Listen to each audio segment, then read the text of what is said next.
sa bakuran namin. O, ayan. Dito ka nalalagay. Excuse me. Hmm? Kung pwede sana, hindi mo ba ako i-test sa araw? Nagsasalita siya.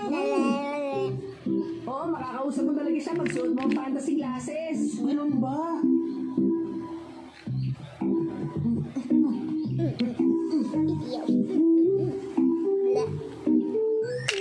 Salamat, napakabait mo. Hindi mo ako pinapabayaan. Walang anuman. Mabuti ko yung dambilayan. Hindi nakapansin. Oo nga. Nauuwaw na ako. Ako rin.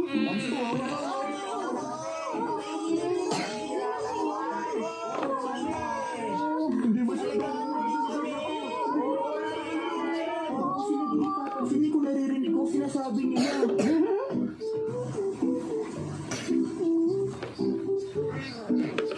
Ba't nakatayo ka lang dyan? Dilungan mo rin ako.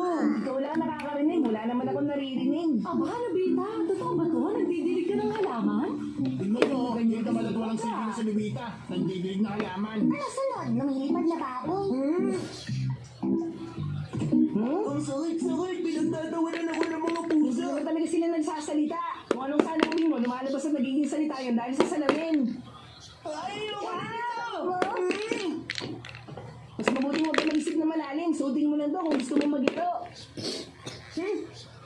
Hindi ko naman kailangan yan. Ay, zombie.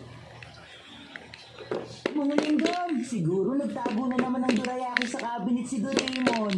Sandali, bibigyan mo sila gamit ang salamin. Kumain na kumain. Magsipag, maganda sa